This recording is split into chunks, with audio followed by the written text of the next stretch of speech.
Thanks for joining us once again for Creating Dementia Solutions. I'm Richard Pyatt, happy to be with you here on Access Vision, as well as by podcast. Watch the Miles for Memories website for details and Facebook page as well for details about when these programs deploy. You know, we've talked on a number of occasions about the tremendous technology and the advances in just 5 or 6 years that have taken place with Miles for Memories and the tremendous outcomes that have happened as a result of this technology. And now there's some news related to how you can get your hands on some of this technology, the Help Home program, and a number of other things through Miles for Memories. Sherry Sherbin is back with us to talk about that. Hi. Well, hi there. It's always a delight to chat with you. Well, I feel the same about you, so this works out perfectly. It's a good thing. So give the gift of peace of mind. That's what this is called, because it really is that. The technology, if we just recap for a second to remind folks, the technology, like the Miles for Memories bracelet, is meant to help folks who may have wandered find their way back quicker, because those who are close to them are alerted faster, and maybe some folks who aren't close to them, like emergency responders, for example. Right, exactly. The bracelet in and of itself is, the color is gray, so it's a different color. Most people don't choose a gray bracelet on purpose, and many of them are already black. So we wanted the color to stand out a little bit differently. They all say Miles for Memories on them with our fun little feet, because we want people moving around, right? But the bracelet, for a person who is living with earlier stages of some sort of dementia, as long as they would like to wear them, they are invited to do that as well.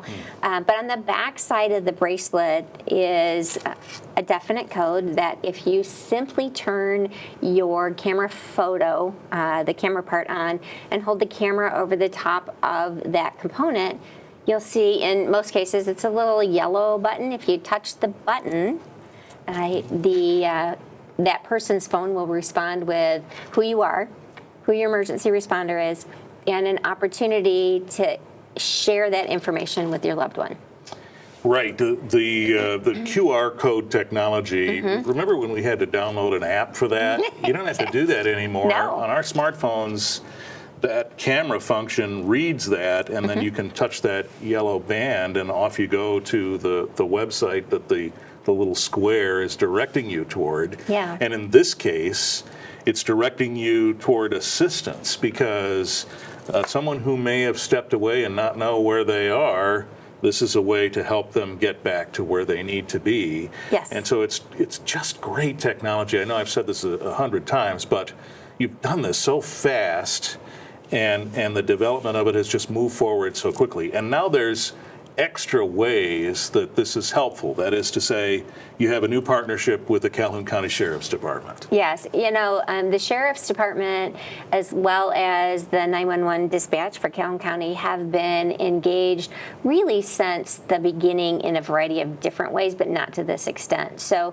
the Help Home program is one of the first things that came on board, which was to provide law enforcement in the field with the information they felt was valuable to them to help somebody with dementia. So not only did it have who they were, or a photo potentially of them, but it also included those emergency contacts, and a responder could get that data right in their car phone, or right in their car, on their computer or equipment right in their car, which is a little different than the Smart 911 program that has to go through the dispatcher.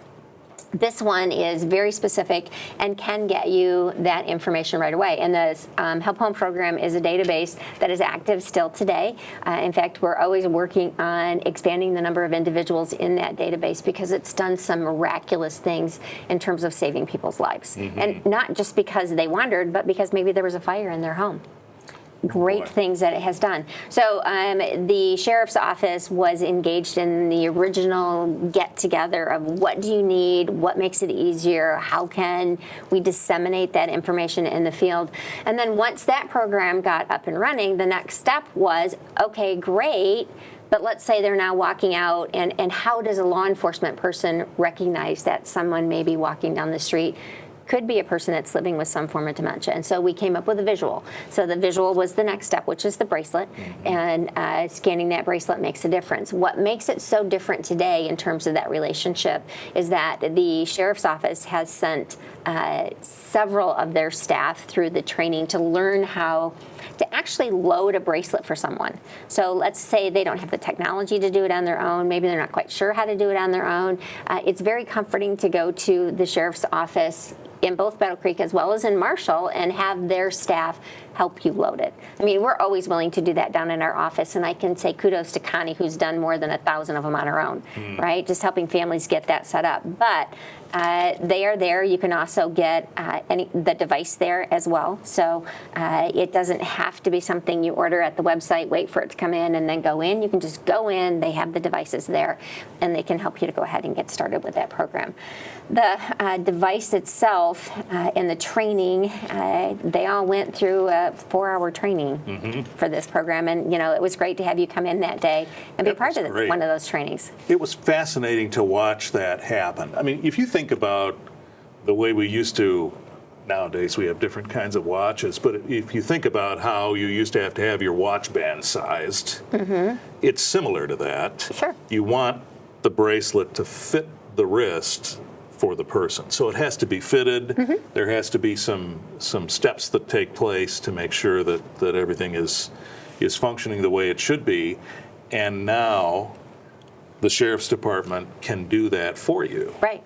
Yeah. So not only will they do that and help fit it and get it ready for that family member to go out and about on their way, they can also help the caregiver to get to the right app to be able to download it on their phone so they can work with the data right from their cell phone as well.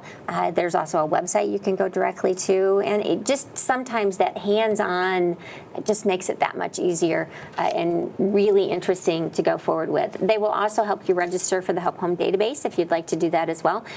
There's benefits in both, as I kind of alluded to already, to being engaged. The more folks that we have registered in the database, the more responsive law enforcement can be in their emergency situation.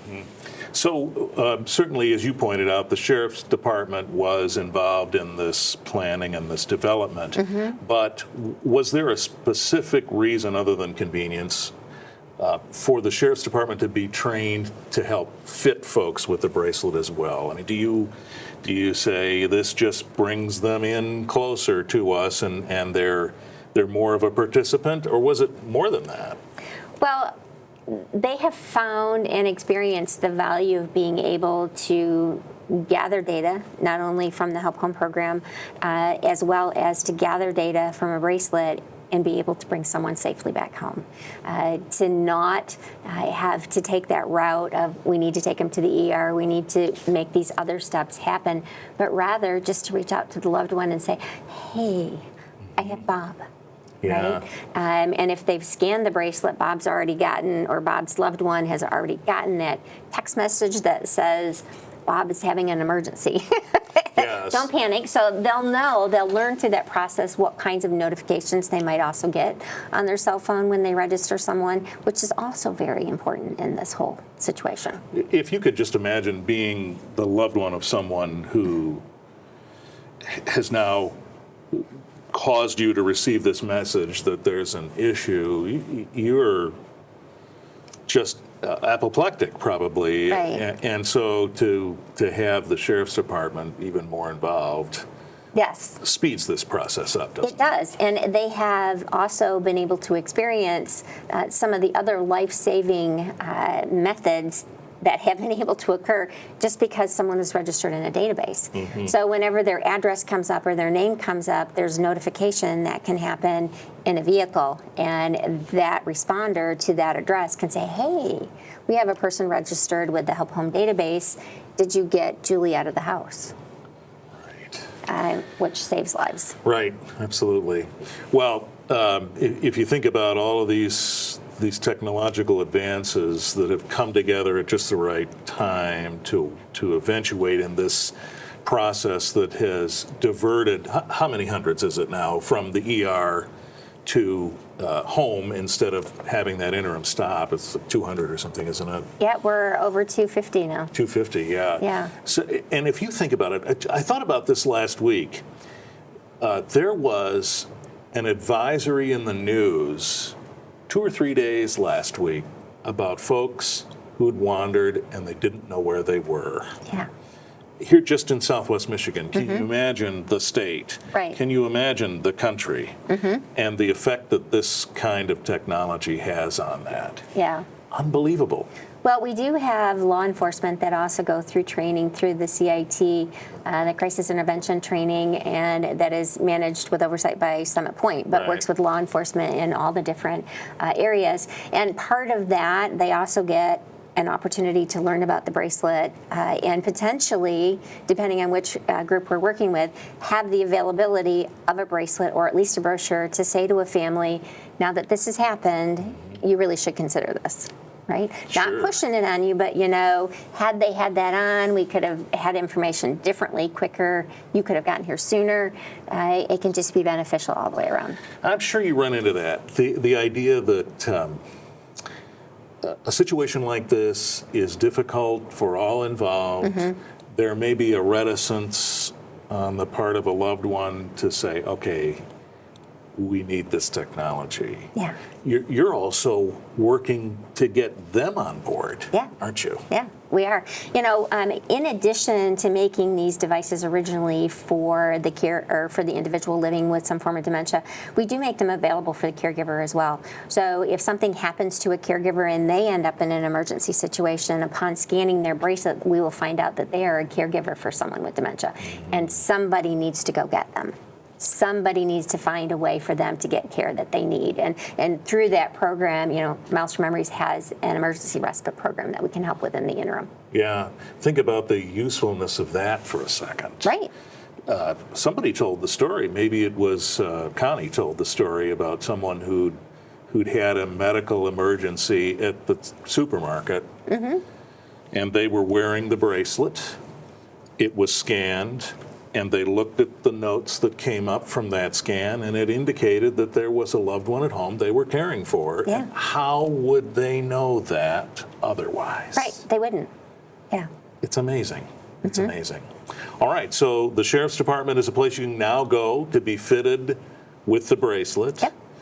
What other places have they been going for this? Let's just remind folks. Well, they're always welcome to come down to our office, which is at 247 West Michigan. We do schedule time frames for folks to come in and do that. So the office is generally open Monday through Friday from 10 until 4, but we also go out to events where we might not be able to be there for someone. So we do ask them to schedule that time frame. The other thing is you can order a bracelet or any of the other devices, because there's now several different kinds of devices right through our website at m3tech.org, so m3-tech.org, and you can order these. We have a new caregiver keychain. So when that caregiver's out and about driving, if an emergency happens, you'll still see the Miles for Memories, the feet, and the medical symbol. The emergency responders can scan it. They'll still get that same information. And we have one that we call the Mile Tile, which is for outings and that sort of thing. So it's enjoyable for a loved one to be able to have this in case they walk away when you turn the wrong direction. You can use the app on your phone to just kind of watch where they are and then go get them and bring them back. Or maybe join them wherever they went. So that might be more fun and enjoying that particular process. But all of the devices are listed on the website, including the GPS watch, which is real-time, on-time, watching them walk up and down the hallway. So they are there. But the Sheriff's Office is going to be helping us with this particular device. This is the most